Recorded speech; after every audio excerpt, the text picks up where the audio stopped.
Hey, everybody, and welcome to the Invincible podcast, probably the best superhero podcast in the universe. This is a show where friends sit around and talk all things Invincible, a comic book and animated series by Robert Kirkman, Corey Walker, and Ryan Ottley. I am one of your hosts, Ryan. Joining me again is Bill. Hi, everyone. And TJ. Oh, hello, CJ. How's it going? It's a sweet one. How's that? It's a sweet one. How's that new intro? We have a new intro. We do. We have we do. New music. That's right. And it's very fitting because our good friend Wyatt Layne provided the music. That's right. So now we are 100% Wyatt Layne music. We wanted a sponsored by Wyatt Layne. Sponsored by Wyatt Layne. We wanted a new change, a fresh start to episode 101. And, we got a fresh new intro video done by Cameron Kennedy. Shout out to him. He did an amazing job on it. Which is also kind of perfect because we know him from Kind of Funny, and Kind of Funny is the reason, kind of why we started this podcast. So it all comes full circle. It does. So Ryan showed us the intro literally right before we started recording this episode, this part right here. And I got to say, when I was watching it, I feel like I had a stupid smile on my face because it felt, I almost could have cried. I feel like I'm right there. I have tears right behind my eyes just because it's such a monumental thing. And it's such we've been doing this for so long. And I don't know. It feels like, not to be ironic, but we're turning the page and it's like the sequel to our original show. And it's just, I love it. He did a great job, Ryan. You made notes and stuff like that. So I feel like any face that you make is a stupid face. Just want to say that. Yeah, I can get behind that. Episode 101, we're here. Yeah. 101, holy shit. So we know this episode got kicked around a little bit getting recorded, but as I'm sure you now can see, on this episode we were joined by both Liz and Brittany, so we had to get 5 people together and scheduling, and to be honest, it was kind of nice having a little bit of a break. We saw each other more than weekly for 2 months, so we took a couple weeks off to kind of recharge, to not talk to each other quite so much. And it's funny, we did one thing we did do during our time off was we did a rewatch with people and just kind of chatted on Amazon. What is it called, Ryan? We Amazon, did just a couple of days ago as of this recording, we did an Amazon watch party. And we rewatched episode 1.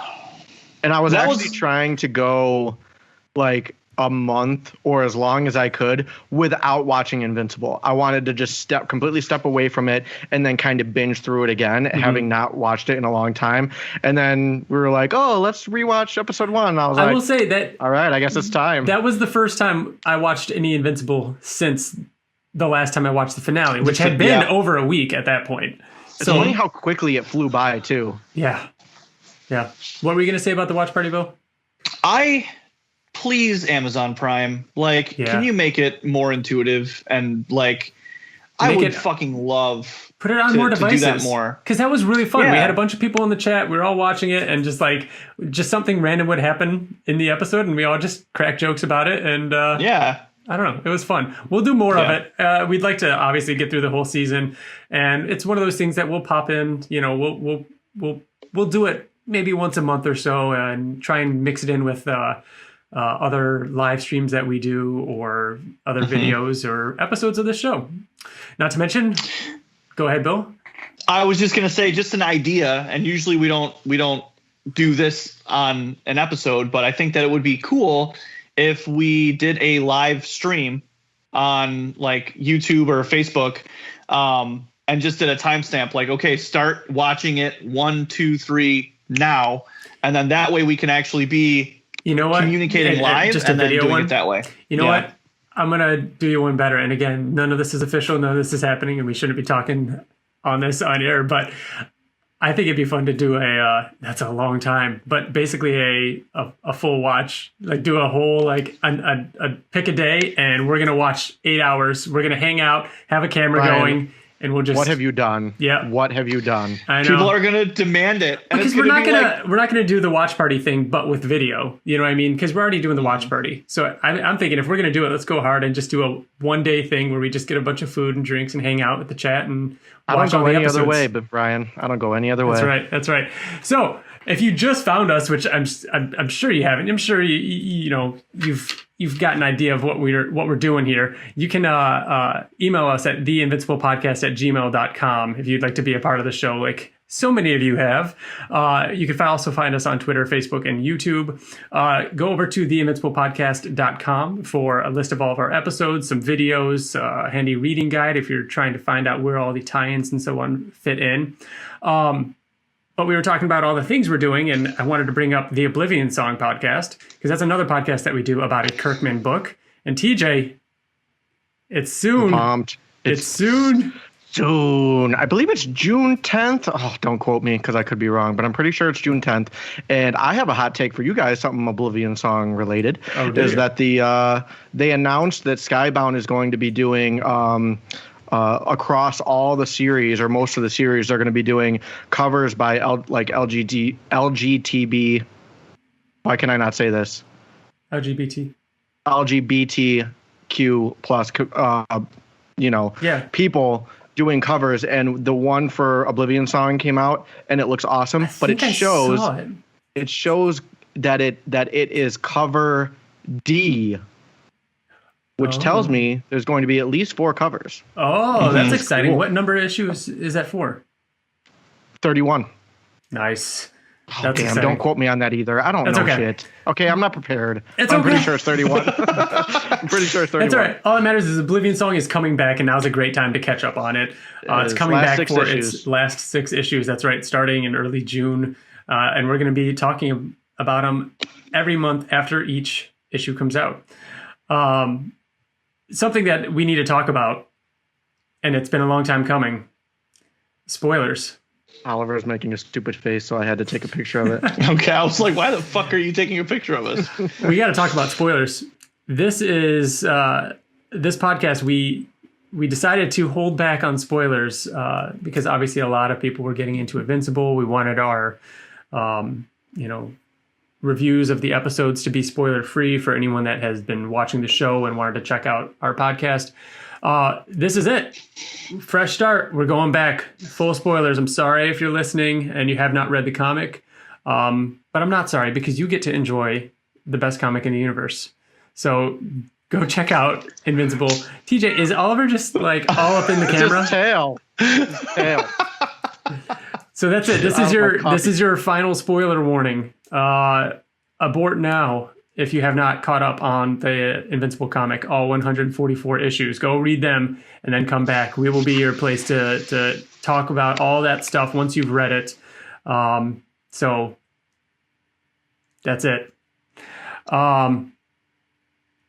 We talked about the watch party that we did. We are going back to monthly here, but that does mean that you only have a couple weeks before our next episode, because we are going to release one for our June, I think it's 6th, I don't know. The first Friday of every month is when our new episodes are going to go up. We have a guest already lined up for next episode, and I will say that's one thing that these last couple of weeks has been great, is we've started talking to some people, and hopefully you're going to talk to some more people, but we've got some interesting guests coming on, and I'm really excited about everything that's coming up. Yeah, we've got a couple guests lined up, and I think the next couple episodes are going to be pretty cool. Yeah, it's going to be fun. So there's still plenty of Invincible to talk about. We've got the Invincible action figures coming out in less than 2 months, so that's going to be exciting to look forward to. We'll have to do a video on unboxing of those. So without further ado, let's get to the Invincible news. Time for news. A lot of videos. So I'll just lump all these together. There's been a couple of the Maven Animation Studios videos, showing the before and after. The recording booth video of Stephen Yun, Sandra Oh, and J.K. Simmons in the booth recording their lines. There was just today, right? A reaction video. Yesterday. Was it yesterday? Yeah, Gillian. Yeah. Galen Jacobs and Robert Kirkman doing reactions to their to YouTube comments. Was that good? I didn't see that. It was good. Yeah, it was fun. Yeah. It's like 8 minutes long. Oh wow! So, okay, cool. Yeah. I just love that we're getting all this kind of stuff, especially the behind the scenes things like the recording booth stuff and the animation test footage and all that. Skybound Expo happened, and they during one of the panels, Kirkman did confirm, because there was a listener question or a submitted question about Invincible appearing in Skybound X, which is the 5-issue Skybound miniseries type thing that they're doing this summer. And Kirkman said, no, you'd think that would make sense given what's going on with Invincible right now and this coming out, but there is no Invincible plan for Invincible X. It does kind of make sense because they talked about how this was originally supposed to come out last summer during San Diego Comic-Con. So unless there's a surprise, do not expect Invincible in Skybound X. Ryan, did you get anything during Comics Vault Live? I did not. I got a big fat return to your credit card info screen. Can I just say that for those of you who are going to the Comics Vault Live, could you stop? Could you stop buying things? Because I want to buy things, and it's always gone. Yeah. So the black foil Invincible went up for sale. Gone in seconds, less than seconds. That's insane. All my stuff was pre-entered, booted back to cart, 3 times, and then boom, sold out. And that happened to a lot of people we know. So I will say I'm happy with how little are on eBay right now, but I guess we'll see once shipments start going out to people. Mm-hmm. Then that'll be the true test. But if you're just gonna sell it on eBay, don't buy it. Next up. There was other merch though. There was some new sweaters, color changing mug, a visor for Burger Mart. There was a color changing mug. Color changing mug? Yeah, I'm pretty sure it's black with the yellow logo, and then as it heats up or cools down or whatever, it changes to white with the yellow logo. Or yellow logo. Okay. Yeah, pretty sure. It should like create blood. Should have created blood. I agree. Yeah, that would have been cool. But that's it. That's what I have for Invincible news, other than the fact that Invincible is everywhere. How weird is it that like today we're seeing that GTA mod of Omni-Man flying around destroying helicopters. We're seeing like we haven't talked since episode 100 pretty much came out. It's a meme now, like phenomenon, like the Mark Think Mark is just a full-blown meme. Like that's everywhere. Remember when there were like 4, Ryan, and you're like, here are the first 4 that I found. Yeah, look at these guys. And I think I found a couple more. Yeah, I saw a video of someone doing it to the song of Welcome to the Human Race. And every second, there's like 45 different memes. It's insane. And that was posted like 2 weeks ago. There's so many. My favorite one is Pooh Bear looking at the mirror. It's not Mark, it's a mirror. And him saying, think, think, think. Oh, my God. They're so funny. The favorite thing that I've seen is, it's the meme. They always do a different one, but it's the guy with headphones on, and he's like, this thing. And then the second thing, he's like that. Okay, yeah. So it's episode 1. Nolan trains Mark, and he's like, episode 8, Nolan trains Mark. Yeah, like holy shit. Like he trains him, with the subway train. Yep. Yeah. Very funny. Gosh. Lots of train memes too. You're right. Lots of train memes. I like the take on the meme that I saw where it's like, I've seen the meme before where it's the family doesn't want to get a pet and then or the dad doesn't want to get a pet and then it shows pictures of the dad with the dog and then like their best friends, and they did that with Omni-Man and Debbie. Perfect. Yeah, it's crazy. There's a lot of brutal ones with Nolan and Debbie and the whole pet thing. Yeah, like there's a lot of brutal What's crazy ones. too is I'm seeing the Think meme with like different memes on DC like Facebook, like fan pages and Marvel pages, like the Marvel Reddit. It really is everywhere. That's not just Invincible. It's not just the Invincible sites. It really is everywhere. It's crazy. It's crazy. It happened.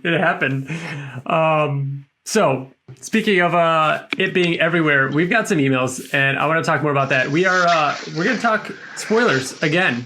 We've got a lot of questions here that are going to bring us into spoiler territory for the comics.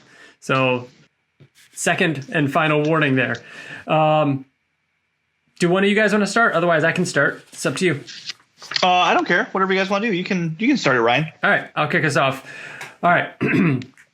This is from MP. MP says, "Hi guys, I'm a longtime Invincible reader. Started with issue 40. That's around the time we jumped on. And listener of your podcast. I enjoy your podcast because you're genuine fans and love Invincible, but are also critical and don't automatically like every choice in the comics or now the show." He goes on to say a lot, but we're going to cut it down a little bit. Sorry. Some thoughts and speculations. Nolan mentions his parents dying. What if they were killed by you-know-who to cover up you-know-what? So we'll just say a Thrag to cover up his origins, his bloodline. Yeah, that's fucking awesome. That's pretty fucking cool. Yeah. So wait, we know that he's an heir of Argyll, but I'm trying to remember the comics now, man. Nolan never knew that he was the heir to Argyll. Yeah, he didn't know. So Thrag did, and Thrag didn't know until the blood test on Mark. Oh, that's right. Yep. That's right. Yeah. So he's a very distant heir, we have to assume, right? Oh, yeah. Like, imagine. So Nolan said that the Viltrum Empire was already what it is now when he was born. So they went through everything like thousands and thousands and thousands of years ago. But Argyll could have been around. I don't think so. I think Argyll would have been like one of the strongest ones that like maybe started the whole. We know that kill off Thaddeus killed him, right? Right. Thaddeus. Thaddeus, of course. Is the proper pronunciation. I feel like that is something that they would do, where they would change that up to where like Thrag knows that he's the heir of Argyll, and like in the show, like an episode ends with him saying, "Our people can never find out the truth." And we don't know what Thrag is talking about. Like, people don't know that he's talking about him being the heir to Argyll. He's just talking about something like, oh, what can't Omni-Man find out? What is he keeping a secret of? Like Mark getting sick and having to end up on the ship, being cured for the scourge virus on the Viltrumite ship, and then having access to his blood is super, like realistic. I can't say realistic, but I really like that turn of events. It doesn't feel super convenient. But yeah, I think I agree, TJ. I think they might. I agree with MP. Like, they might be able to work that into the story, because I love the fact that Nolan brought up his parents. That's interesting. It did seem very loaded gun, if you will. Yeah. MP continues, Adam Eve's powers are not supposed to work on living organic matter, but we see her growing plants in the show. Yep, we talked about that with Kirkman in our episode 100. Yes, we need more Octoboss. Yes, need to see Octoboss. I'm sorry. And then here we go. This one I really like, and it actually will carry over into the next email that I have, so I want to cover both of them. I don't know if this is weird to say, but the addition to the show that seems the most strange to me is that hell is real. I know we have time travel and magic curses and other dimensions, but if hell is real, is heaven real? And are people who died in heaven or hell? And if Damien Darkblood can travel there and back, why not people who have been killed? I don't think we'll see this in the show, but introducing a real hell seems like opening up a very weird can of worms. That's it. Take care and keep up the great work, MP. Bill, I will go to you in just a second. I want to read this. Oh, damn. I know. Don't lose that thought. This is from Nick. Nick brought up some great points, but I want to bring up one last wild theory, but this is for future seasons. While I haven't read the Brit comic with Donald's backstory, I've read the whole Invincible run and know that there's more to Donald than meets the eye. That said, there looks like there was literally nothing left of him after that explosion. Donald was completely obliterated. I have a hard time seeing them rebuilding him as a cyborg with nothing left. Cecil either sends Mark to hell to find and bring back either Damien or Donald, and Mark runs into the other one while he's down there and helps them out too. 2 birds, 1 stone, and we get awesome new Invincible and Hell stuff. My only problem with the theory is that it seems unfair to send Donald to hell in the first place. It would be fun at least. Thanks for always a great podcast. Congrats on episode 100, Nick. All right, let's talk about hell. All right, I'll go first because I have thoughts. Donald isn't in hell. I think that's a really cool hot take. Yeah. Great fan fiction. Run with it. Write it because it's not going to happen on the show. Donald, I feel like if you read the Brit comics, like he has a really hard time acting human again because he's so like robotic. So I think he's more android and more robot than he is human. He's not just going to be like Donald with a robot body. Which he's literally in scenes ahead, flying around on jets. Yeah, and I think there's nothing left of him and I think all it is, and you can take me to the bank with this one. Take me to the bank. Take me to the river. You can take this to the river. I don't know. Your favorite place. You can take me there. It's with this hot take. Cecil downloaded Donald's consciousness or personality and has a backup and plans on creating like an android version of it. That's number one. Number two, hell is a dimension, but it's not like the heaven and hell place that we know. I don't think that when people die, they go there in the comic. I think that it is literally just a hell-ish dimension where there are demons and they're just like a species, but I don't think it's going to be like... It's hell without the religion. As weird as that is to say. TJ, yes. You're making faces. Tell me what you got. I agree with your second part that I don't think it's going to be hell like the hell that we know. But I don't see him uploading Donald's consciousness. I just don't see the point of it. Donald first. Yeah, let's because he loves Donald. He wants his number two. Like, I don't know. I also think that that's kind of like cliche a little bit. Either he's not coming back or he comes back and he was obliterated. They only recovered a piece of his brain or a part of his head, and that's all that's left. You know what I mean? Like if they said that, then I'd be like, yeah, I guess. Mark's house is literally across the street. It didn't damage his house that bad. So like, yeah, sure. I guess the explosion looked really big, but it was big in one spot. So maybe he got flung somewhere, and I don't know. I want to take a little thing of what you said and expand on what I think is the obvious, but I don't know. Take it to the river, TJ. I'm gonna take it to the grocery store. Okay. So what Ryan said, they find a little piece of it, and then they go to somebody Cecil goes to somebody who he's good friends with that can maybe like expand on it or maybe clone somebody. Who do they know that has ever cloned themselves? I thought you were going to say he was going to take him to D.A. Sinclair and rebuild him. Rudy, or maybe even the Maulers. I doubt the Maulers, but Rudy. I thought you were going with the Maulers. Interesting. To be honest. The Maulers too. That I was thinking both of them. All right. But he's good friends with Rudy, and he knows shit. Like he's smart. Rudy doesn't. He's not smart enough to know how to clone somebody. Yeah, because it was the Maulers that did it. True. Yeah. So, but there are people that can do things like that. But Cecil now knows that Rudy knows how.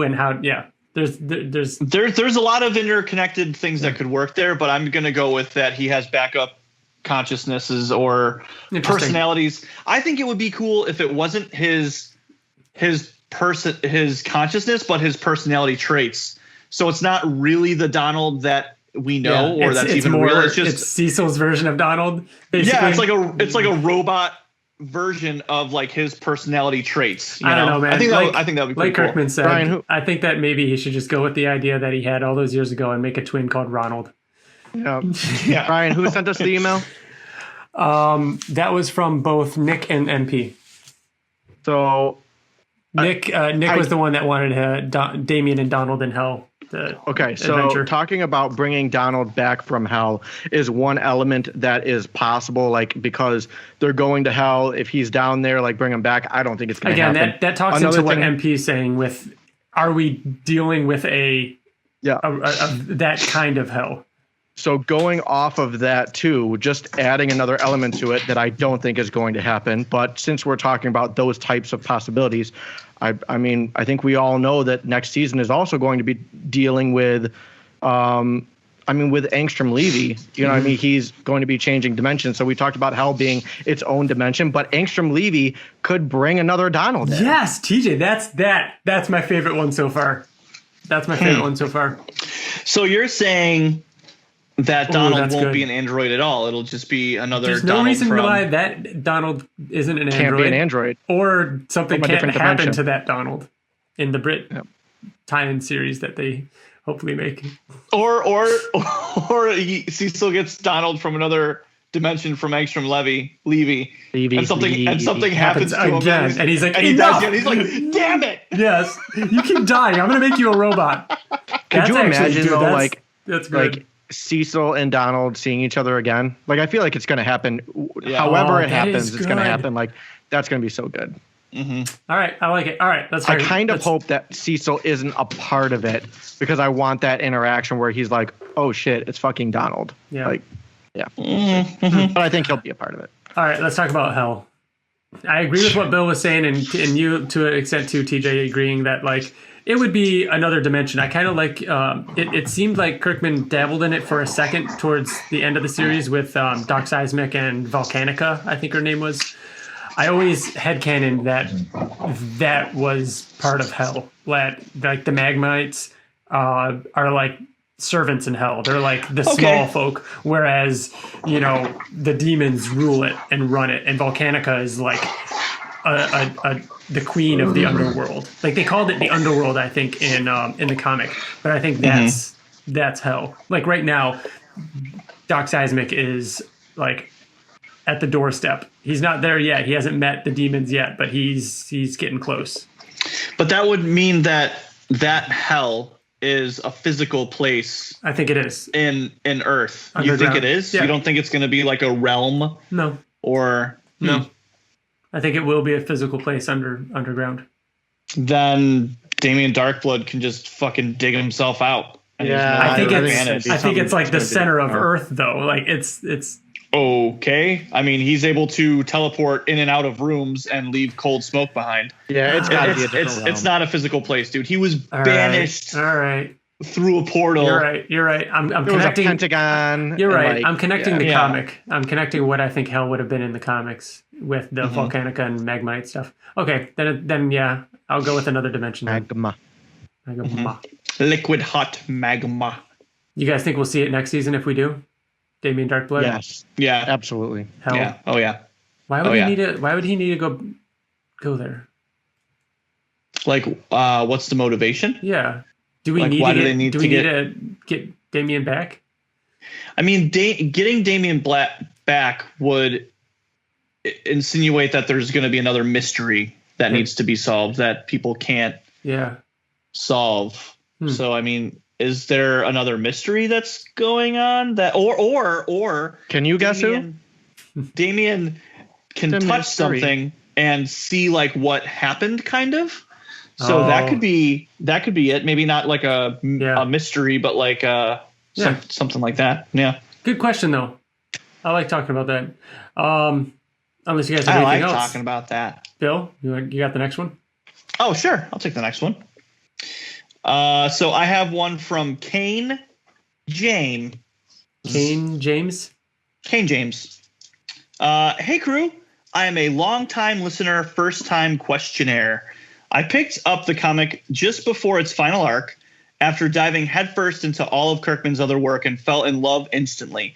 It was so hard to watch the show with my wife when it came out because I couldn't contain my emotion or excitement and kept getting happy tears every episode.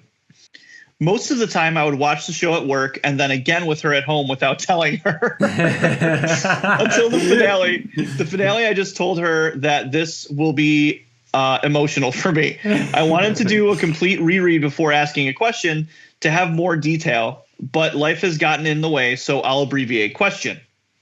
With Angstrom being teased by Kirkman and others, probably being the overarching villain in season 2, with the season I assume starting in a universe where Mark and Nolan have teamed up. What are the chances that we get for the last few episodes 2 Invincible War episodes, and then the cleanup at the end of the second episode, leaving us a Conquest appearance in the second to last episode, and the finale being Conquest?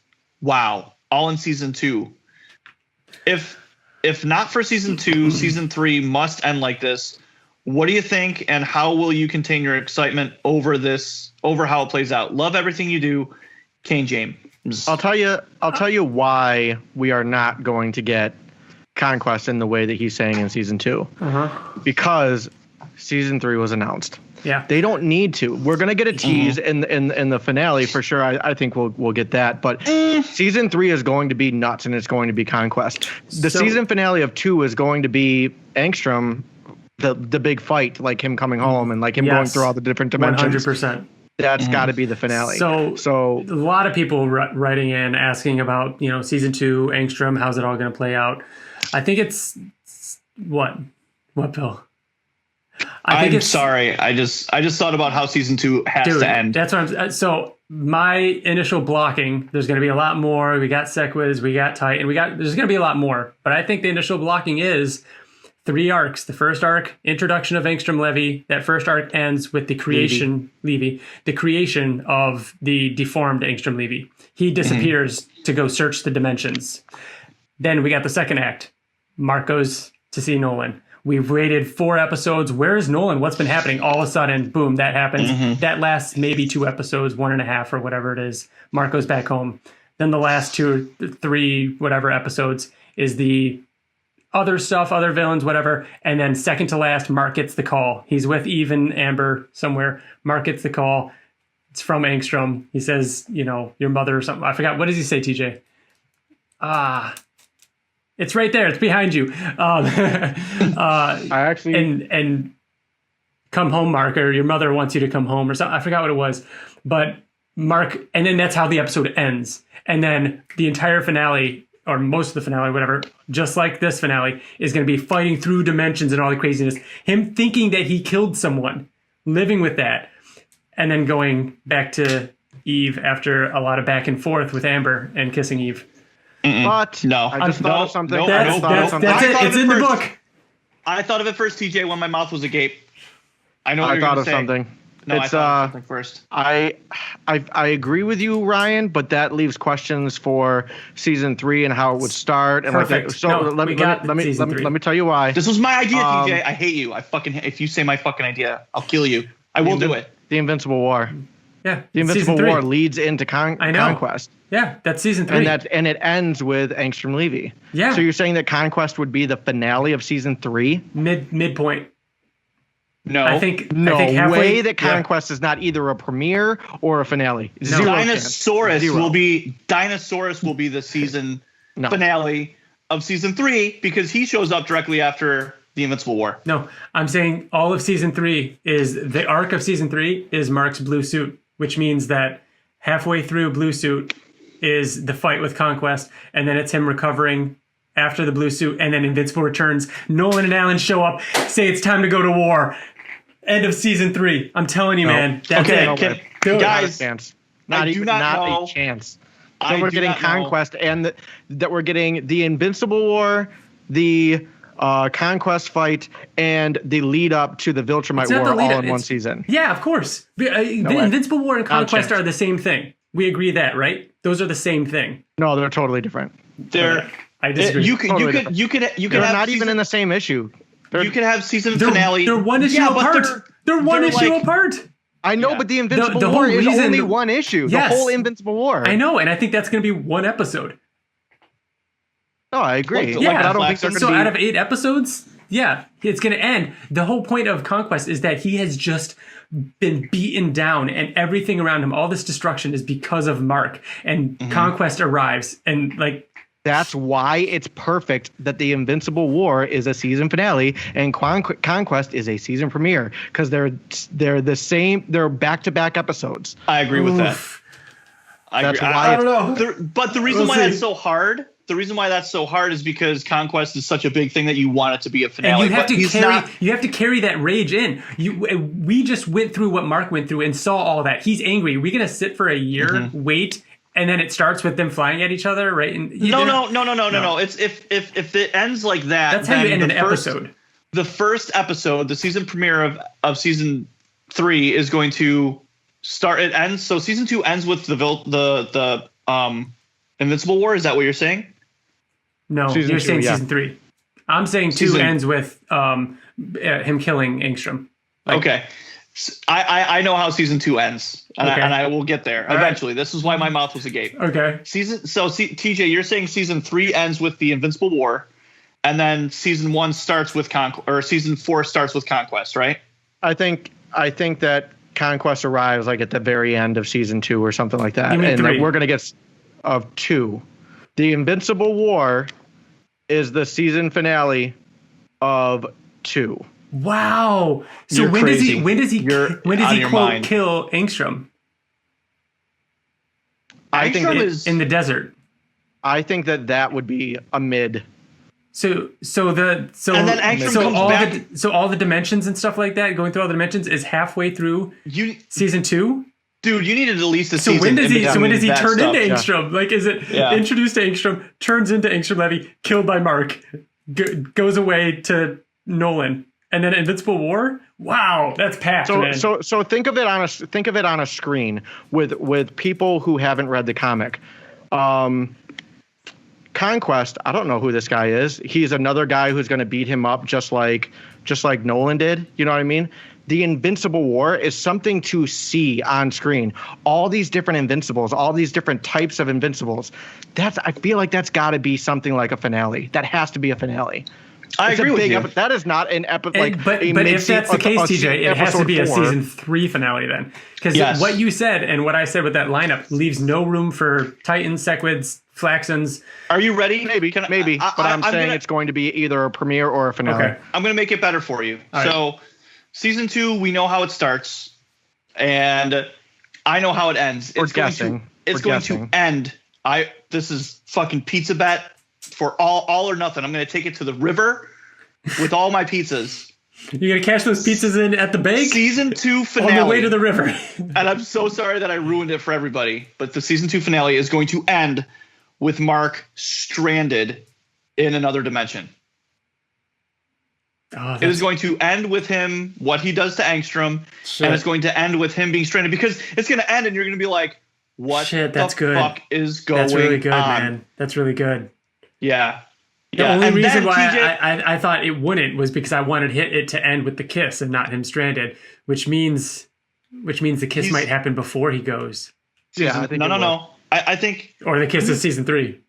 Well, it would happen before he went. Season 3 would be him stuck, and then the old Guardians come, and they're like, and Eve's like, "Oh, she has to tell you what," and then that would inspire him to have the kiss. I think that's going to happen. It would be Eve and Mark are together, they kiss, then Mark gets a phone call. Yeah, he runs home. He has the fight with Angstrom. He gets stranded in another dimension. You mean how it would happen in the show? Because that's not how it happened in the comics. That's how it would happen in the show. Yeah. But imagine how fucking awesome that is. That would be a crazy ending. Could you imagine? For him to be stranded there? But that's what Invincible is going to do. Like, people are going to think that it has like a normal flow. Like, the architecture of the way an Invincible especially because they know they're getting goes. Season 3. Season 1 was a whodunit mystery. Yeah, but a season 1 is a whodunit mystery. Season 2 is this as Angstrom comes in, and it's like, what does he do? What are his motivations? And then it ends with Mark stranded. Completely different than the high note that it ended season 1. Season 3 is going to start with him getting out, and then it's going to end with the Invincible War. Okay. Season 4 is going to start with the cleanup, and then Conquest is going to drop in at the end of arc. So it's going to be the end of the first episode. The end of the first episode, yes, the arc with him, and then him flying off, and you're like, oh fuck, is the season finale of 4, and then I don't know what happens after 5. And then 5 would be Viltrumite War and all that. Sued. Yeah. So if season 2 ends with the fight, absolutely it would end with him being stranded there.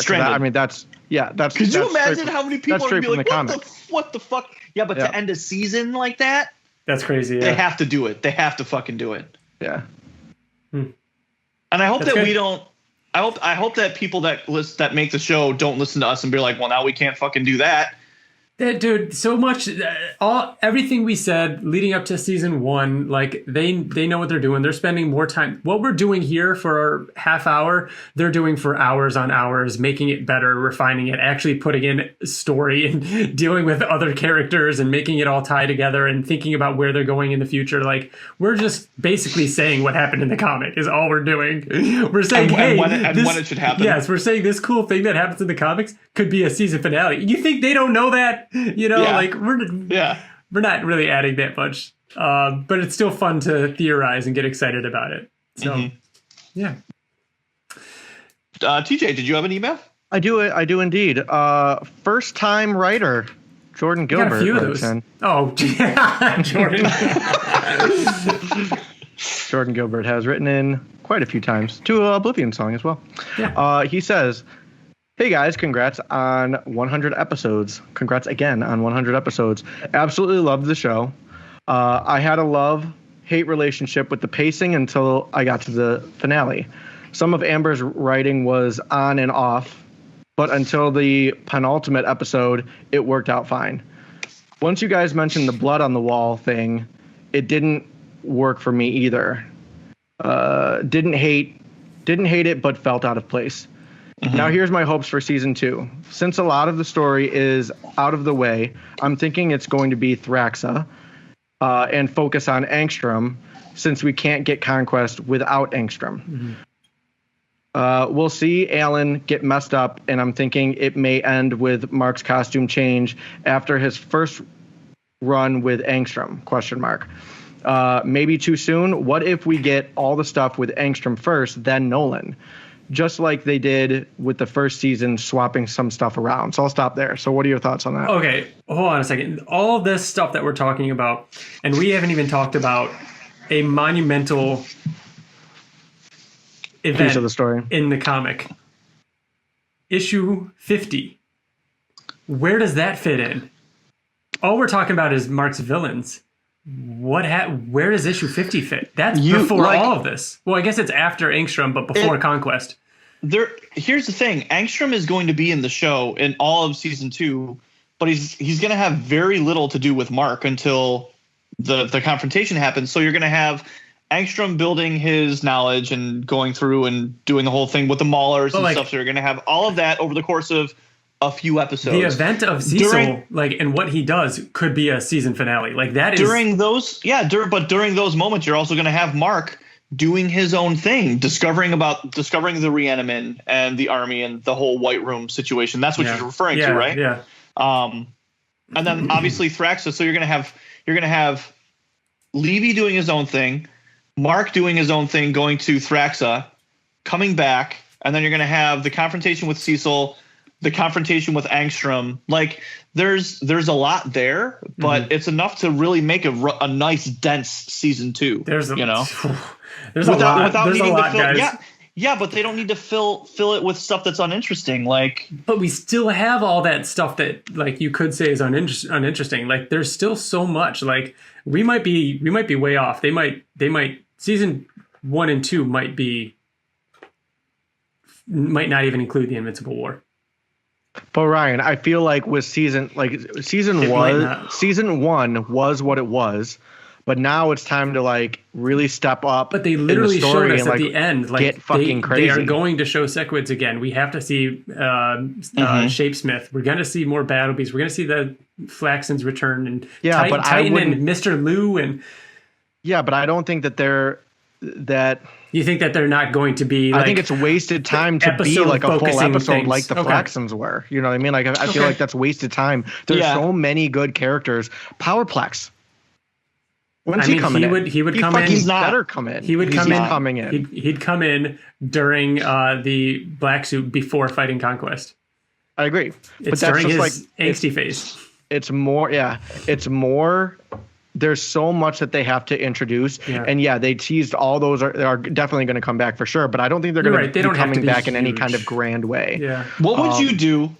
Or time-consuming way, guys? What would you fucking do if, because it's so successful, Amazon Prime is like, all right, we know that Invincible and this animated adult superhero thing works, right? We know that it fucking works. what would you do if one of the episodes started what would you cold do? Open? What? I went. What'd you do if your son was at home crying all alone on the bed? Oh, wow. Bedroom floor because he's hungry, and the only way to feed him is super man with a little bit of money. His daddy's gone. Kind of a fucked up song. It is. Oh, it's a. That's a down. So what would you do if we saw an episode start with a father and a mother and daughter camping, and he gets fucking attacked? What would you do if we saw the origins of fucking Wolfman, and they decided to make, because they were confident in making a Wolfman show? And the way they announce it is like before they even announce they introduce it in the show. How fucking awesome would that be? That would be really cool. Wolfman. So here's the thing. So perfectly in the world of Invincible. If we're gonna talk about tie-ins for a second here, now that we could be not spoiler free.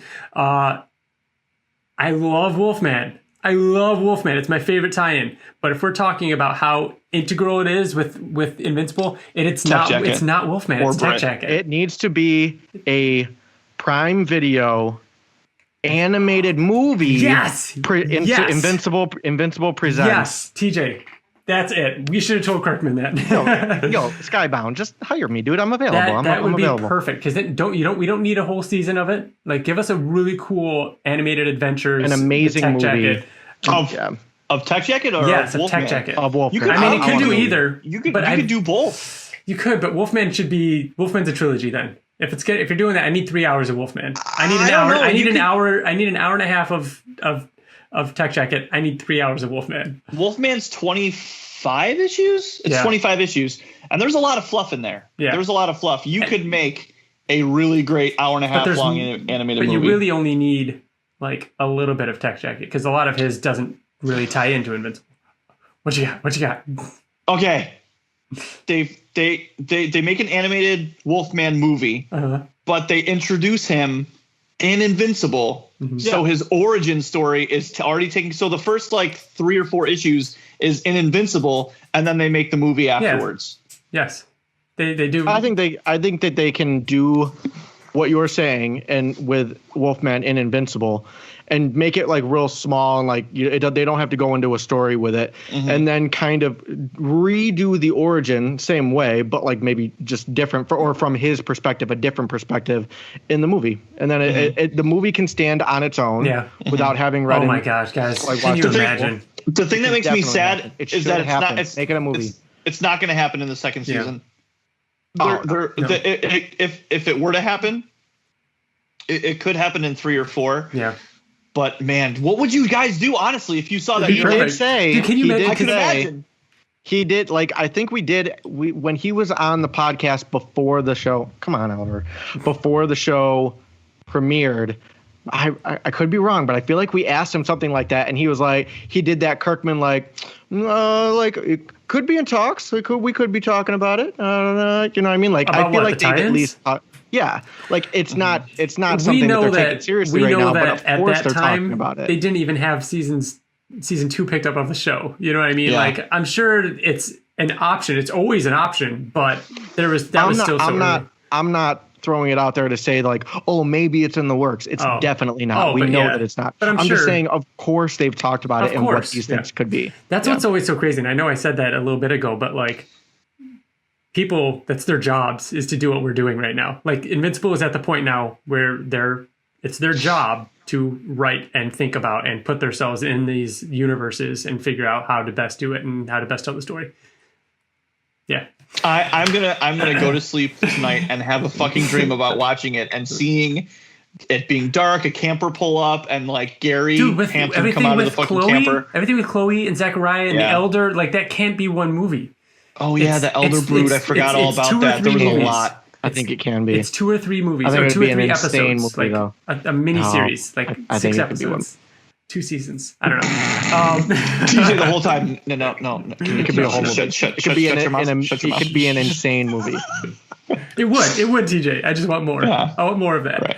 All right. We're gonna transition here. We're gonna go over to our chat with the new readers. That's right. Liz and Brittany are back. And as I said at the beginning of that episode, well, you'll hear. It was exciting to have them back, though. For those of you that don't know, because I did a poor job introducing them, thank you, TJ, that we did the new reader series, rereading Invincible from the beginning with people who've never read it before.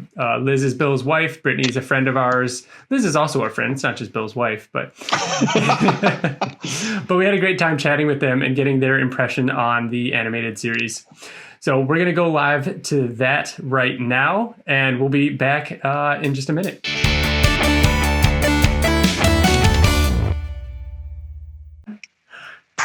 Hey, everybody. All right, we are here with Liz. Hi. And Brittany. Hello. Guys, I did not plan this. A couple minutes ago before we started, I wanted to look back and find out when the last time you guys were on was. And it was not only 3 years ago. I was going to say, it's probably like 3 years. But it was episode 51. And now this is episode 101. Stop it. I did not do that on purpose. How crazy is that? You're just that awesome. I wish I did it. I wish I did that on purpose. So I think this is the last time we've had this many people on a single podcast. The last Five people? The last time we normally only ever have the three of us and maybe one other person, other than episode 51. I think there was only one other time, and I'm pretty sure that was Nerds Chatting. Yeah, you're right. That was the only other time. Do we chatting? do we look like the Brady Bunch right now? Do we like? Yeah, TJ's looking at Brittany. Oh, now I'm gonna have to try and edit this so that everybody's in the right. So we haven't talked about Invincible in a long time. How have you guys been?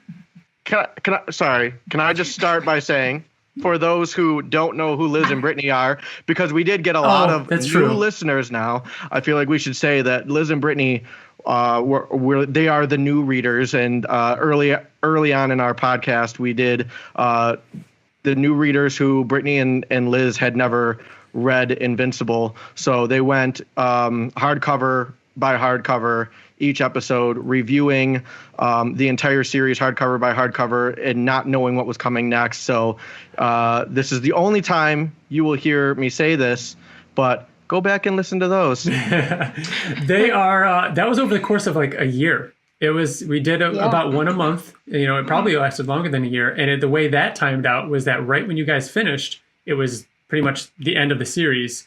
So you guys caught up just in time for the finale.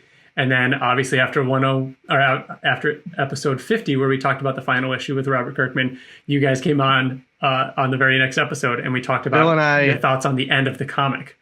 Bill and I don't like the new readers because people tend to like you guys more than us. It's true. And we're jealous. It's not tend to like you guys more than us. I don't know what it is about the new readers. There are people across the fucking globe that are like, oh, I really like your new reader segment. And you're like, fuck you. Like, have strong opinions already, and it's like they're reading it for the first time too, so maybe they just have a better connection with us. Oh, maybe you should just host the podcast. No problem. I got it. What's interesting too, and then we can move on to the actual segment, is that we have all never been on the show together. Like it's always the new reader episodes, because me and TJ, except for 51, detested it so much. Was that it would just be Ryan and you girls. So this is probably. Oh, so this is the second time, right? Yeah. This is the second time we've all done? So Bill, that ties in nicely to the email that you have.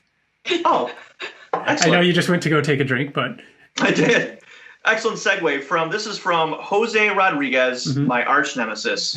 Good day, gentlemen. Well-deserved applause. Congratulations on 100 episodes. Thank you, and even Bill, for being a great part of the Invincible fan community. With that said, the new readers are largely everyone's favorite episodes. Hold for Bill's groan. With the season finale here, will we have a new viewer episode? Much like TJ from his nephew, I've received lukewarm messages about the show, but they never finished episode 1. Find myself urging them to finish. Previously, I uttered, get to issue 12 through volume 3 of trades and finish the first Ultimate hardcover, but now it's finish episode 1. So glad they didn't push that ending into further episodes. Have you encountered anyone whom gave it the fullest honest episode 1 try, but didn't like it. Beguiled by you all, Bill's arch nemesis, Jose Rodriguez. Thanks, so Jose. First of all, my nephew did finish the show, and I think it would be cool to get him on maybe sometime in the future. That may happen. As far as people having read the first episode, watched the first episode and not liking it, not really. I have one friend who I talked about on the Kirkman episode. Yeah. Actually, I don't think that was on the episode. I think it was.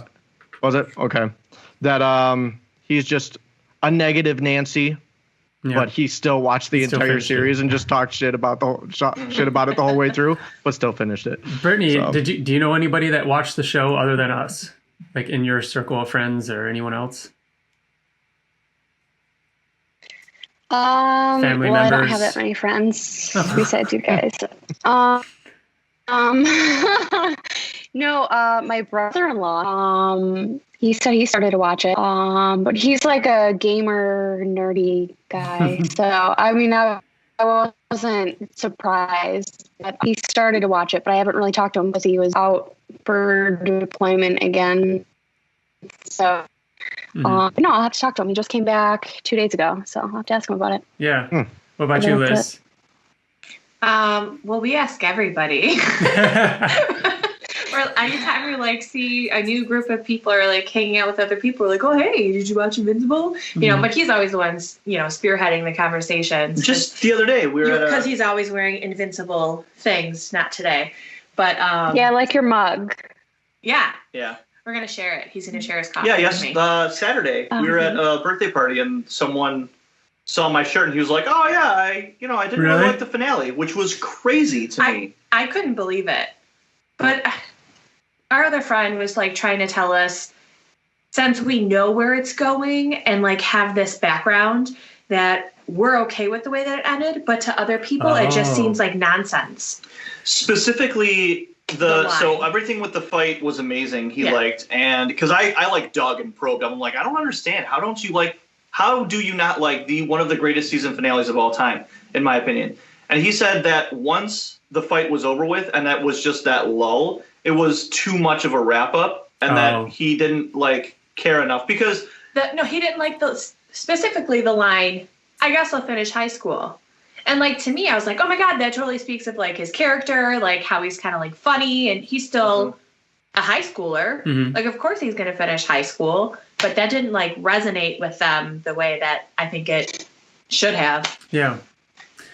So Brittany, it had been a while since you had read Invincible. What were you what were you expecting that you wanted going into the animated series? Well, when I realized that it finally came out, I actually texted Ryan and I was like, I'm already ready with my notebook, taking notes. I was super excited. I wasn't expecting how it started. But as soon as it ended, the first episode, I was like, yeah, this is it. Do you have your notebook? I don't. No. I don't. No.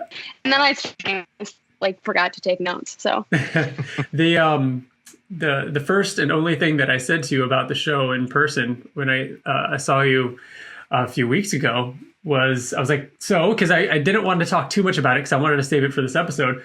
But I was like, so, Brittany, did you finish Invincible? And do you remember what your reaction was? Yes, because you told me that, was it that week? Or was it the week before that it was the last episode of the season? And I was like, wait a second, wait, what? I was so mad. I didn't realize it ended so quickly because I was just so excited for the next week. Yeah. So you didn't realize that was the finale when it happened? No. Yeah. And then I was immediately pissed because I needed more. You watched the season finale thinking next week I'll be able to watch more Invincible. Yes. How sad. I was very upset. Yeah. I was very upset. Liz, did you expect the Guardian's death to be like that? I mean, the violence, the fact that it was in the first episode, I guess not really. I felt like it happened fast, but I was glad it did. And I always expect the gore and the violence, and that's when I got excited because everybody knows that's just something I like. And when they started showing it, what did they do? I think when he spliced someone's head off, I was done for. I was Immortal's head. Yeah, I was this is it. So I was really excited. I couldn't wait for the next episode too. So it was great. Yeah. Did you watch all 3 of them at once, both of you? The first 3? I don't remember. No, I watched. No, I just watched the first. No, I did watch the first 2 because I had to. Yeah. No, you didn't. I don't remember. I was mad at you. I was like, we watched the first one. I'm like, you ready to watch the second one? And it was 11 o'clock at night. And you're like, no, no, please. I'm like, but it's right here. You know what? I wanted to give it its due. And if I was tired, it deserves respect. There's a question that I have that someone else wrote in, a very similar question. So I'm going to read this right here. Hey guys, relatively new listener, but longtime KFBF. Despite Greg Miller's recommendation, I was stubborn about picking up Invincible. However, after watching episode 1 of the series, I immediately went and bought Invincible Compendium 1, and since then, I have bought the entire rest of the comics in the Invincible universe. I've been listening to your older episodes after completing each comic. Thanks for the great content. Now for the podcast question. In the comic, Nolan and Mark's battle obviously causes tons of damage, but I felt like it was a much more of a collateral damage situation like in the MCU battles have implied in their movies. However, in the series finale battle, Nolan repeatedly kills people who absolutely did not need to die and goes out of his way to do so. Knowing where the comics lead, do you think that it will be harder for the TV series fans to view him as a redeemable character? I personally felt guilty for liking him from the end of the comics after seeing how absolutely brutal he was in the series. I'm curious if anyone else feels the same way. Thanks again, Brad from Kentucky. So this was one of the biggest questions I had after watching the finale was this guy is redeemed in the comics. He's he's redeemed. And we haven't been able to talk about it, but here we are on our first episode where we're talking full spoilers based on the comics.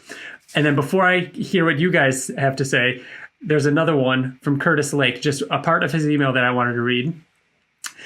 The New Reader series was great, and I think it would be cool to get a full season review from the New Readers. So are we getting review large chunks at a time, like the hardcovers? But we're doing this. But from what happened in episode 7 and knowing what's coming in episode 8, do you think Liz will be more okay with Debbie taking back Nolan, since she is more aware and assertive in the animated series as opposed to the comics? This email was written before they watched the finale. So this is kind of a dual-sided question here. Debbie, amazing character in the show. She is more assertive. She is the reason why Nolan has humanity, all of that. Nolan, way darker, goes way further in the brutality. We know that in the comics, Nolan ends up missing his wife. And I remember, Liz, doing the New Reader with you guys, and you're like, I was mad. I miss my wife. I remember you so mad at him for saying that. And in the comic, you don't see that brutality quite so much. So what are your thoughts on, that, Debbie taking him back, him being redeemable, anything? So when it comes to, I'm going to take the first part or first question kind of first. So as far as Nolan being redeemable, I remember still being a little wishy-washy about the whole thing in general, but I think he will be redeemable just for the fact of people can change. We know people can change. And he fought for so long to hold on to who he was. And I think he's going to realize more and more as it goes on that, he's more or has more humanity. Mm-hmm. So I think he will be redeemable to many people. As far as Debbie taking him back or giving him a chance. Can I interrupt you for a minute? Yeah. In the show, she literally said, I wish he would come back. right after saying how much of a how he's been lying to me for 20 years. I wish you were back. I wish. Yeah, but I take that as she misses the Nolan that she knew. I wish he would come back, not this new Nolan. Right, which he does. I mean, and I will also say in regards to other people that even in the comic, he was never redeemed. As far as he was never welcome back on Earth. Yeah. He was never welcome back. He was always like, if he was on Earth, people didn't know about it. He stayed on the moon for a while, and all of that was off saving the universe from the Viltrumites and teaming up to do that bigger picture. He knew that he messed up. And in my opinion, based on this finale, makes perfect sense. Because if we had ever seen anybody in real life do that, they would never be welcome back on Earth. Yeah. Well, how you said, oh, I wish he was back. Yeah, TJ, you're right. She wishes, the life that she had was back. Her character for the show, I have way more respect for her. And maybe it's just how well they did the dynamic between her and Nolan, making her more assertive and all these other things. I really respect her. And I honestly don't know if she actually will give him a real shot. I don't know. I'm curious to see where they go with that, because I feel like Debbie. No. Please, I want Debbie to know. I just want her to just say you're done. Always. Because you got to think about it. The next hit that Debbie's going to get is Oliver showing up. So the hits haven't stopped. The hits keep coming. I know it's coming, but I also block it out because I feel like it also affects me. Yeah. That's my defense mechanism. It's not real yet. Mm-hmm. Yeah. You don't think so, Britt? You don't think Debbie should take him back? Hell no. No. No. No. Really? Really? I love. Would you be okay if I loved you as much as I loved Koba? No. Our pet dog. No. But I love him so much. No. Honestly. Tell me something right now. Honestly, Bill probably does love Koba just as much as you.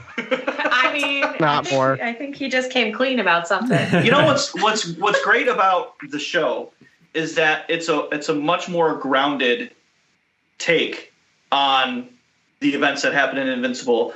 Like Debbie. Debbie's not a one-dimensional character who just becomes an alcoholic because her hubby hurt her.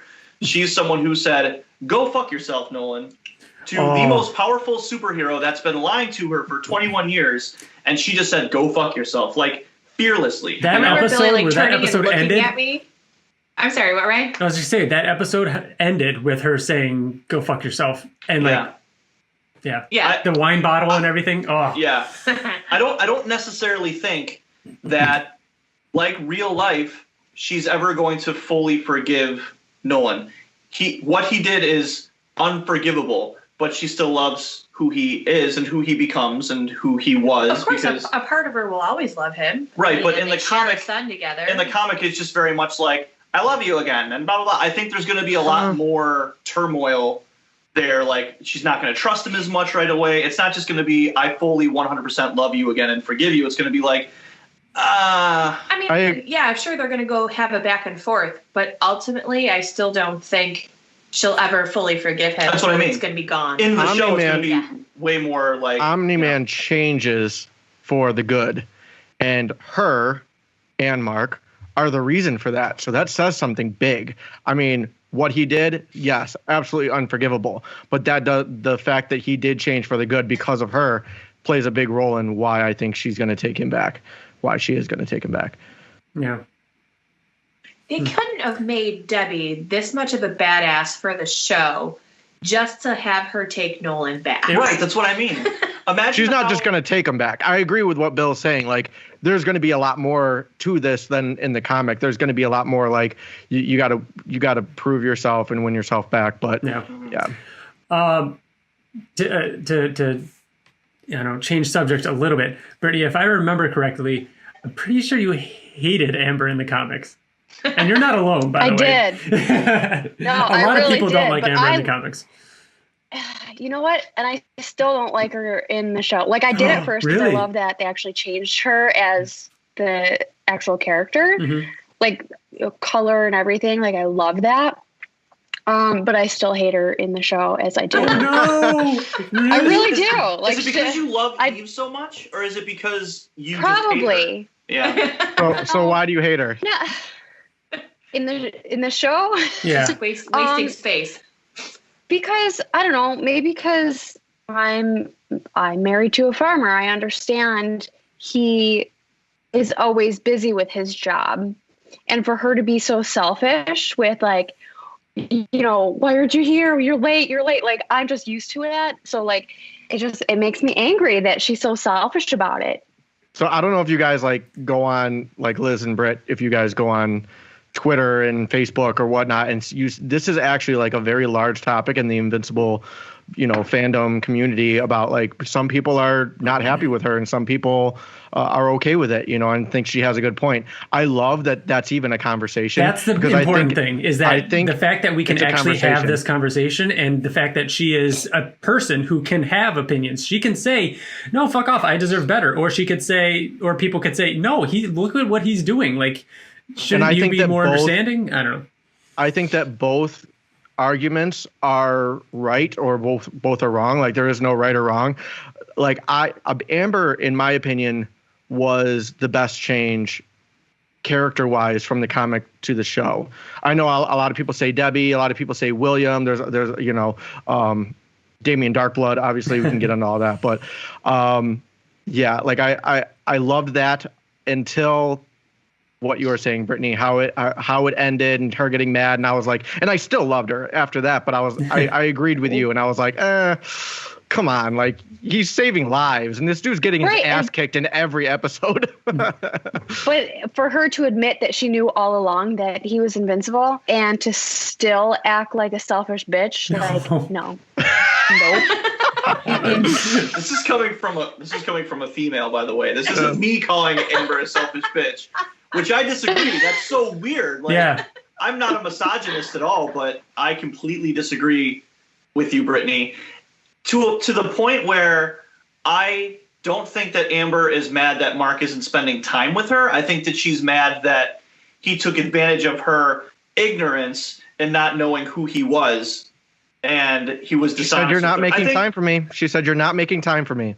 Yeah, because he's getting his ass kicked. Yeah, but women say a lot of stupid stuff. In every episode. Wow. I'm kidding. And cancel him. Cancel him now. Yeah, cancel Bill. I'm kidding, obviously, but I mean, obviously, I side with Amber on this point. But you're right. Everyone's right. But this is also we also have to remember that this is a world with superheroes. Like, this isn't our world. This isn't. I mean, that is a job. She's viewing that as his job, and he did not trust her with that, and it's his own prerogative. It's his right to decide who and why he trusts people, but she felt that she deserved better. So I'm glad it's such a conversation to be had, because I never would have thought going into season 1 that Amber would be such a topic of conversation. Brittany, so Matt's a farmer, right? Your husband is a farmer. Yeah. Can you take a drink really quick of what you're drinking? Well, is it milk? No. What you just I'm out of wine.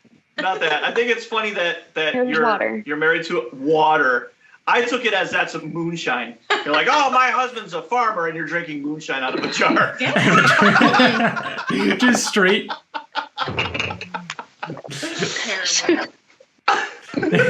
No, it's not moonshine. What'd you guys think of the teen team? So Rexplode, Duplicate. I love his character. Go ahead, Brett. You can talk about Teen Team first, and then I'll talk after. No, Rexplode. Like, I love him so much more in the show than the comic. Yeah. Yeah. I think just because of the voice, who he is in general. Love him. Yeah. He's more comical in the show than in the comic, I think. Yeah. But the other ones, I mean, I would have loved more with Monster Girl, because I really liked her, and she just wasn't enough in the show yet. I know. I can't wait. I really hope that she gets a lot more time. Was she as present in the first hardcover as? I think she was just like more just kind of like she was now, like fighting in the background, like not really a big. Well, it's been 3 years since I wrote. Yeah, I know. But yeah. Yeah, and obviously by the end of the comic, like Amanda, i.e. Monster Girl, is like a mate. She's not just Monster Girl. She's like a huge character. So I completely understand, like, going from that's the last bit that and you're like, no, I want more of her. Like, more. Yeah. I mean, I love the team too. I felt the same way about Rexplode. You guys know Rexplode is not like my favorite. It's always been, That's why we're married. Right. But of course, I say Brittany, I love his voice. Like, I love Jason Mantzoukas. I love it. It always makes me smile. So I really felt like his lightheartedness coming through the character. So I don't know. I understood him a little bit better, I guess. It jumped off of a page. It's how I interpret it. Mm-hmm. So hearing a voice kind of like changes the way that I felt about him a little bit. So I like that. Were there any other voices that stuck out to you, whether because they were perfect or that they weren't quite what they sounded like when you read in your head when you read it? Yep. You know what I'm going to say. I don't know what you're going to say. I hate Alan, the alien voice, Seth Rogen. I hate it. I hate it with a passion. Every time he starts talking, I just have the worst look on my face. No. Brittany's face. No. And I'm looking at her like, well, how can you be I'm feeling like, it's this wrong. way? I hate it. Wow. No, I think it's perfect. I mean, once you get towards the end where he's like more involved in the coalition or whatever, like it'll be that all the time. That'll be weird. It'll be weird. But right now, I think it's perfect. Liz, is it just too goofy? Is it not deep enough? Like what do you think it is? It's too specific. It's like it's very specific to who he is, to who Seth Rogen is. So it's hard for me to separate those two. Got it. I imagine it being maybe a slightly more deeper rockish voice. Mm-hmm. Dwayne the Rock. Yes, that's right. Yeah. But I don't know. It just doesn't fit him completely for me. It's I don't know. We'll get the Rock. We'll get the Rock for the live action. Yeah. What's that? Yeah. We'll get the Rock for the live action. Yeah. What'd you say, Britt? You said Cecil? Yes, I don't like Cecil, his voice. Really? For him. That was actually a popular. It's too you don't? A lot of people disagreed with his voice. Boring. Like it's like one tone. Like there's no emotion in his voice at all, and it's just flat. What's weird is you just described Cecil's character for me when I read him. Well, he's very monotone and emotionless, and I think in the beginning he was like going like 100 miles an hour, like shouting and screaming, and then that was weird. Turns into the Cecil at the end that I didn't like Walter Goggins. That's his name, Walter Goggins. Yeah. I didn't like him either, Britt. Like I was like, this is not. I always imagined Ed Harris. Like I think Ed Harris is the perfect fucking like live action and voice acting. I think that he'd be great for it. But I ended up really liking Walter Guy. I think he fucking killed it at the end. He's the one where it changed the most for me. The first time I heard it, I wasn't quite sure, but then by the end, I was sold. Yeah, where he was like going back and forth trying to manage everybody. That was great. Yeah, he really shined. Yeah, it was awesome. I think it's different for us too, because me, Bill, and Ryan, having done this podcast throughout everything, doing live streams and everything that we've done, we've seen like when a new episode would come out, we would probably watch it like 5 times that week and before the next one would come out, just to like review it and then go over it and over it. Like, and that the voices, even the ones that I was like, this one's okay. Like it's become their voice now. Yeah. And I feel like when I go back and I read the comic and I read Alan, it's going to be Seth Rogen's voice in my head. I'm sorry for you. I wouldn't replace. I don't know. I guess I'd have to read it again, but I don't know if any of the voices would necessarily replace. Yeah, the one in my head. I will say the voice that matches the most is Nolan's. Like for what I created while reading and in the show, it's pretty seamless for me. Yeah. I think it's even more perfect than like what my expectations of. That's how Mark's is. Mark's is way better than in my head. You know. Mark's is better than in my head too. I really like. Is it Steven? Steven Yeun. Steven Yeun. Yeah. So good. We got to talk about the train scene. You're all about it, Liz. You know me. Oh my god. But here I have Billy like watching me like this, like watching ready you? for it. You know. Yeah. If you're watching TV and this is me watching you, I'm just like stop. Yeah. I thought it was perfect. It was trying. Like, it wasn't trying too hard. It got the message across. It was brutal. And I feel like that was like a huge wake-up call. And what Nolan was saying was true, you know, in that situation of they don't matter. And he's just trying to get his point across. And none of those people mattered. So you agree with the point he was trying to get across? You're a monster. I was like, yeah. Britt, what'd you think? I hate him so much. Like everything about Nolan I hate, and especially with that scene. He did get the point across. I mean, I'm not gonna lie, but it just I love to hate him. I mean, he's a great villain. Yeah. Right now. Yeah. Go ahead, TJ. So there are a lot of emotional parts of Invincible. Did you cry? And if you didn't cry, what was the scene that got you closest to crying? I cried a couple times. Well, here's the thing is I don't remember when I do things sometimes. Billy might remember seeing me cry, but definitely at the end of the Mark Nolan fight. And he just keeps hitting him in the face and it was like, you know, what would you have? He's like, I'd have you, Dad. I was just like, oh, okay. Yeah, dude, me too. So that me, and I was, you know, trying to choke him back a little bit. I'm trying to think. There was another point too where I got teary-eyed. Let me think on it for a second to see if I can remember when it was. I'll tell you one of my favorites while you're thinking of it. And it's so quick and so small, but like I brought this up with Kirkman too, is like when everything was going nuts in episode 7 and he's fighting like the big monster and just Amanda reaches over and grabs Rudy's hand. Just something so small like that. I think that the show did perfectly. Little conversations throughout.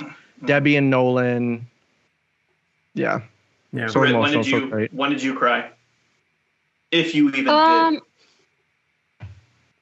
No, I didn't really. I can't say I cried, but I didn't. Brittany has a heart of stone.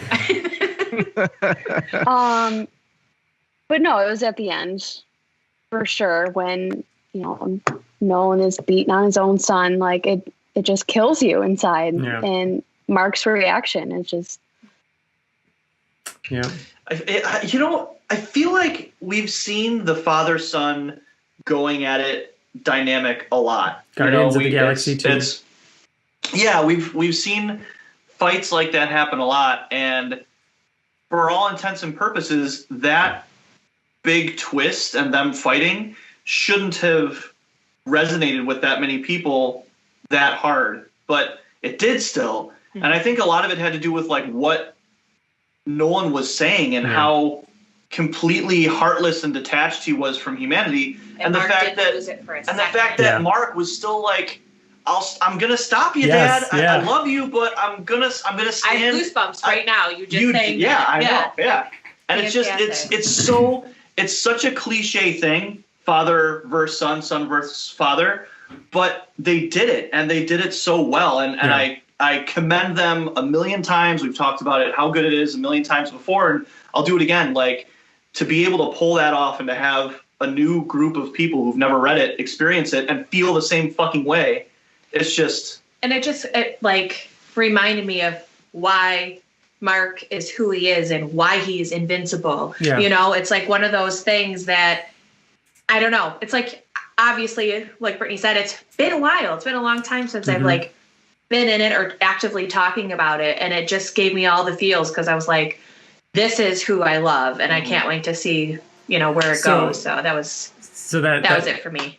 That segues nicely. Before we wrap up here, I wanted to ask you guys. So at the end of the finale, we got to see like Titan, the Sequids, the Flaxons, the Battle Beast, the Reaniman. So I guess it could be 2 questions, or just in general. Of those, what are you most excited to see return? Or, I know it's been 3 years, or other moments from the comics. What's something else that you guys are excited to see in upcoming seasons? Battle Beast! That's for me. Can't wait, because he's going to bring mayhem. So, and I can't wait to see, like, a battle between him and Mark, you know, just like how much he's grown and gotten stronger. So I'm really excited for that. Another moment is like when like Anissa comes, because I always remember liking her. So I want to see Ryan, your face, her character. What, Brittany? Oh, just like Ryan's face, I felt it. Like, oh yeah, you just said her name and I cringed. Yeah, right. Yeah, I mean, again, she's another person I love to hate, so I'll be enjoying that. Again, another character who isn't fully redeemable, but redeems herself. But you still hate her at the end. Like, you still hate her at the end. But I don't know if she necessarily redeems herself. Yeah, she doesn't. She just kind of continues to be a person. She just continues living. You know what? Pizza bet, TJ, hot take. She's going to redeem herself in the show. But I mean, that's debatable if she was even redeemable in the comic. Some people can say yes. Some people would say hell no. Tiebreaker. She's the one that's going to say yes. Do you remember what she did at the end? I mean, we're already talking about spoilers, but I mean, she sacrificed herself. Here's a what's the word? I'm gonna trap you real quick. Okay. Oh, no, not me. I'm so used to this. This is nothing new. I'm gonna trap you right here. Hashtag cancel Bill. Why? Could what she have done? What she did? Do you think it's even possible to be redeemed for something like that? Hashtag cancel Bill. No matter what you say, you're wrong. Yeah, I trapped you. No. Moving on. She's not redeemable. She isn't that act. No matter what, it isn't redeemable. Even though she tries to, even Nolan tries to justify it with Mark. He's like, that's like the Viltrumite way. Mm. You know, it's not a human thing, and not to. I don't know if this is a cop out or not, but we as humans don't think the same way as Viltrumites do. Right. We cannot comprehend their way of thinking. So, I mean, Anissa was a Viltrumite through and through when she did what she did, and I can't imagine after she became more human and had her humanity, imagine living with that, knowing what you did. And if the show goes there, maybe they probably would explore that, Bill, because that is an area that we never got to explore with Anissa. She probably fucking hates herself. Like, she probably, which is why she threw herself. Debbie, to our drinking buddy. We can only hope. Brett. Well answered, Bill. Well answered. You navigated that very well. Yeah, it's a good job. All right, Britt. Anything that you can remember from the comics that you are really excited about to see, like something specific? I think I'm most excited to see the journey that Monster Girl and Robot go on. Yeah. Ruby. That's what I'm most excited about. I can't wait to see that. That's going to be great. Next to Mark and Eve, it's the best fucking, couples story. Arguably better. And arguably better, expand it, and we can get so much more from it. Even Mark is a little, cookie cutter. Like, they love each other and they have problems, but then they come out on top. Like, I'm curious. I don't know. It's so cute, though. Oh yeah, I don't know if it's going to happen. It won't happen in this episode, but in future episodes, I want to talk more about what we think is going to happen in the animated series as it continues with Eve and Mark, because I think there's going to be some big changes there. Because I don't think I've been thinking about how they can change her character and give her more, because throughout the comic, a lot of her character is just reacting and to Mark to Mark's actions for the most part, and being his girlfriend or the mother of his child. Like, there's got to be more to do with her character, and I'm excited to talk more about that. I don't think Amber is going anywhere. I don't think she's going anywhere anytime soon. She's sticking around for a bit. Sorry, Brittany. Well, Brittany, I said this. You'll love this. I said that I think Amber's going to die. Oh. I think because her character. That's a little harsh. I mean, I have a heart to a certain point. I don't mean like murder brutally, and that's what should make you happy. Okay, but how else would she die in Invincible? Brutally murdered. I don't think I would like if she died because it'd be a little too Gwen Stacy. I feel like it already gets it's so compared to Spider-Man as it is. Like, I don't know. I don't want her to. Like, it's his first love. Gwen Stacy was Peter Parker's first love. She dies and she dies. Like, it's too similar. I agree to the point where I don't think it's going to happen now, but I think that it would be. I think that it would be okay if it did. Like, you just got to lean into the similarities and just change them enough to make it your own. I mean, is that the only way that Mark 100% moves on? Is if Amber dies? Is that what you're thinking? I don't. Why else would she die? I think I forget what I said, but I feel like it would motivate Mark to do something really crazy, or I'm not too sure. But I mean, I'd be okay with it if she did, but I think it would be pointless if they just killed her off. Mm-hmm. Mark has a lot of growing to do still. Oh, yeah. He really does. Literally, in the penultimate episode, he's like telling Eve, "Nah, I'm done. They'll be fine without me." You know, like he's basically giving up in the second to last episode, and then an episode later, he's like basically dying for humanity. So he's got some growing up to do. I think too that it's going to be kind of bookended each season. Like this whole season was him and his dad, and he was very like had that child mentality. Like he's training and he's learning the whole, you know what I mean? He's making dumb decisions and he's disagreeing with his dad. I think season 2 is going to be him struggling to grow as an adult, and we're going to see that. And then by season 3, he's going to be that adult and he's going to be like invincible. Interesting. Yeah. Fascinating. Last question from me to both of you guys, girls, is who do you think would be the perfect voice for Dinosaurus? He's not going to be anywhere. We're nowhere close to him. Doesn't matter. I don't know. I feel like that's something I would have to think about. I have to revisit. You love him, I'm sure you've thought about it a lot. Which I can't believe I didn't think about that of what we're looking forward to in Invincible. It's okay if you don't have an answer. It's so hard. I really don't know. Like it could be anything. Weren't we joking about how he could have a British accent? Yeah, and then so when we were doing Sean Connery. Yeah, Sean Connery. This is hilarious. So when we were doing the watch along, I said Sean Connery. Yeah. Would have been great. Unfortunately, he passed away. Yeah. And then someone else said Benedict Cumberbatch. I think Mitch did. Yeah. And then Ryan said, "You're just naming people who have played dragons. You're just naming British dragons." We should explore that. I know. Hey, you never know. We'll see. All right. I could see him being British. Yeah, he should be. I could see it. But you're saying it, and it sounded ridiculous. But now I can hear it, and so I feel like. No, Kirkman's listening, taking notes. I think I need to reread some of his dialogue and kind of put that in my head. Thank you guys so much for doing this. I can't believe it's been 3 years. We're gonna have to have you back on for episode 151. Okay. Deal. Maybe that'll be the end of season 2. That'll be nice. Yeah. Hopeful. Yeah, that'd be fun. Any other final questions, TJ, Bill? Passing thoughts. Do the girls? Do you guys have any more like hot takes? Just like quick thoughts you wanted to get out there of like anything we didn't talk about. Honestly, I loved the show. It exceeded my expectations. It really, really did. You know, I felt like a lot of like pressure for them. I was like, oh man, I really hope they deliver, and they did.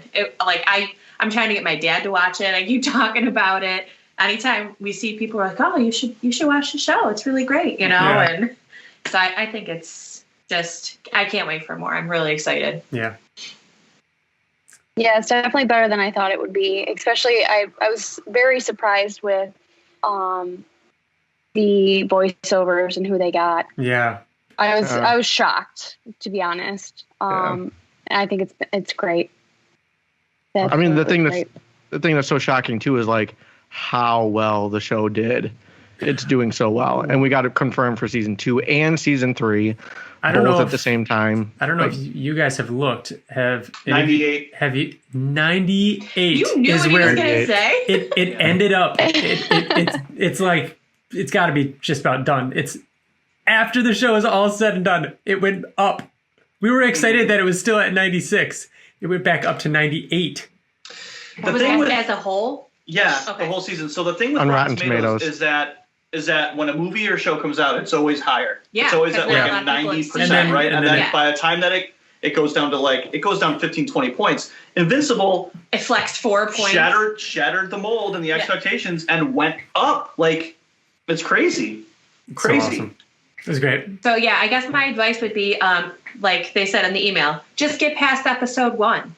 Like, I feel like as soon as you start episode 2 and you're in it, like, you just won't be able to stop. Yep. Just get to the end of episode 1. Yeah. That's it. Yeah. That's it. That's all it'll take. All right, guys. Thank you so much. We're going to wrap it up here. See you later. Bye. Bye. Bye. Goodbye. Bye-bye now. Goodbye now. Bye now. Goodbye.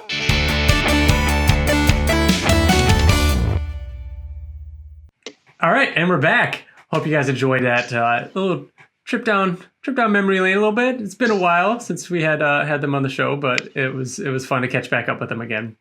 It's also weird because we talked about it for a little bit after we were done recording. It's also weird because we haven't seen Brittani or even Liz that much in over a year because, the apocalypse.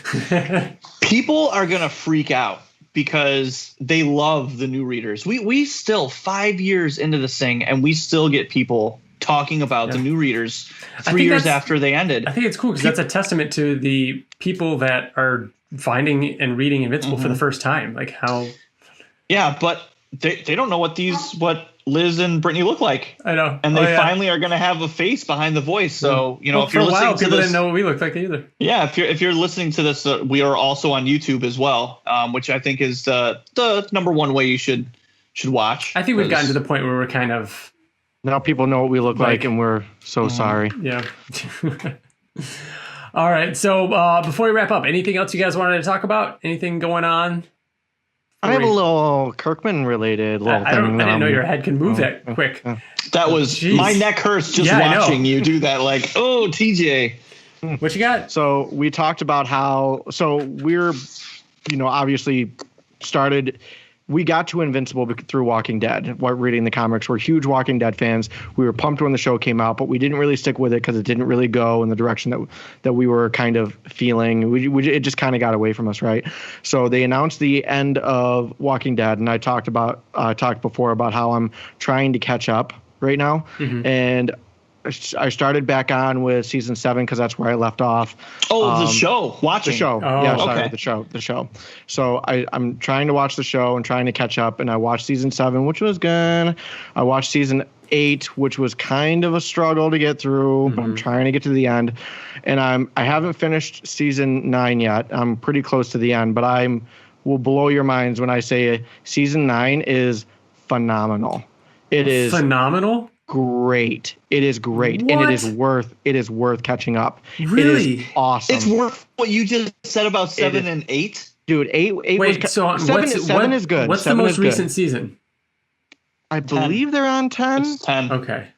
I believe they're on 10 and it's ending with 11. Since you're already this far and you're saying what you're saying, I'm going to wait and see what you say after 10, like after you're caught up.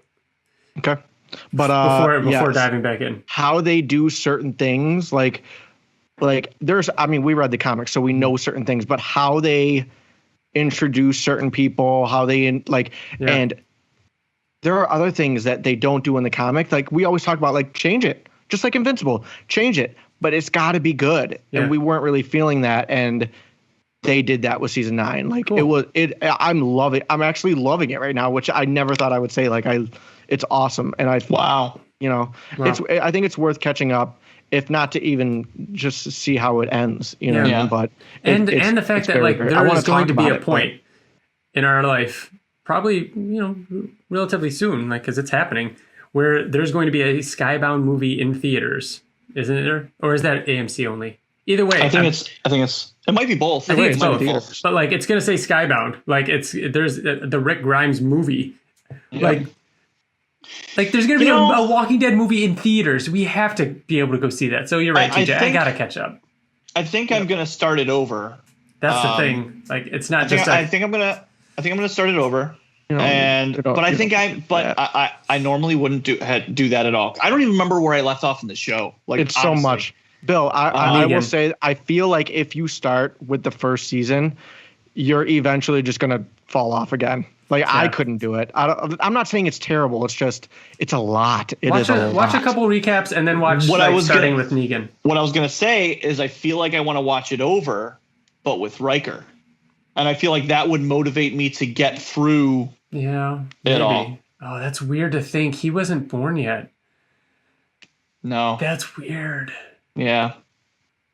Yeah. And I think some things in the comic are obviously way too much for him. Yeah. Like, again, we don't mind gore. Riker watched all of Invincible. Remy's new little tiger stuffed animal, she named it Amber. Oh, really? Yeah, she named it Amber. And I was like, Amber what? And she's like, from Invincible. I'm like, oh my God, I love you. Yeah. But cute. I think the show is a little bit more digestible for Riker. I think I might censor some stuff, but yeah. I'm curious to see how the rest of your journey goes, TJ, because that's very intriguing. I honestly cannot believe that you said I'm loving it. I'm actually loving it. I can't believe it either. I really can't. I'm like,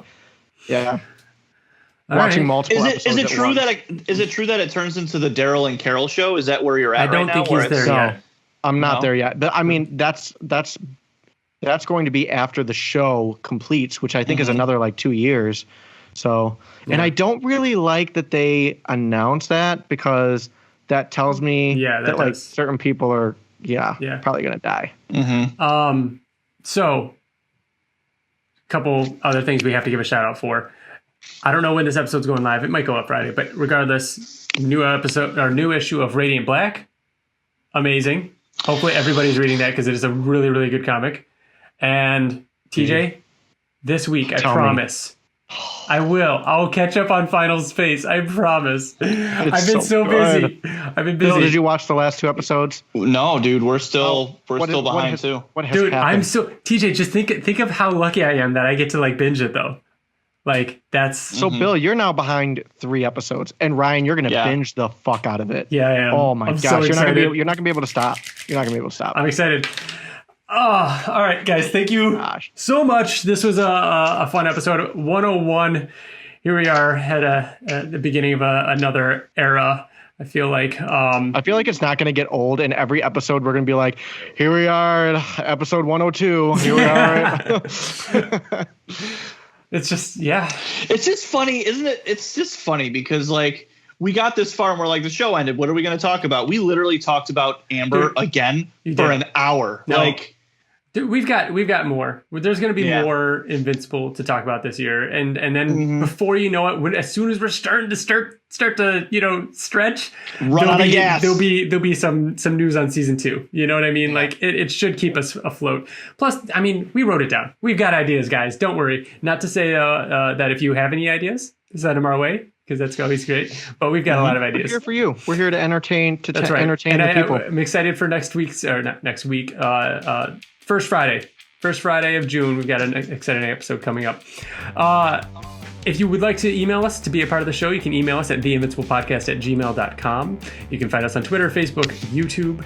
Our intro and outro songs are by Wyatt Layne. Our intro video, our new flashy intro, is by Cameron Kennedy.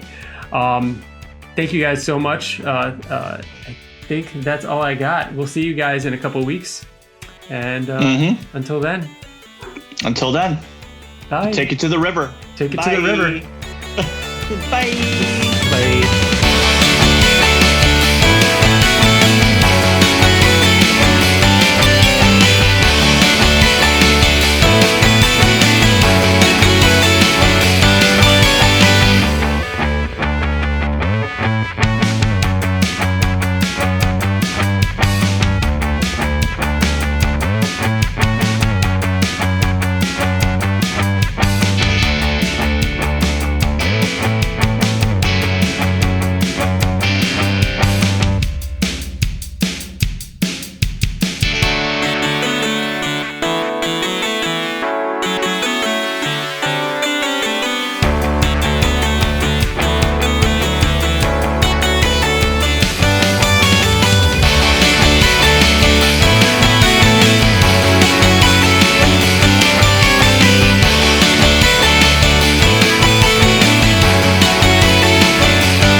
move your face up a little bit more. And pull your head back off the camera a little bit. If this is good, I'm posting it. A little bit more. That's close. Move your head up a little bit more, Brittani.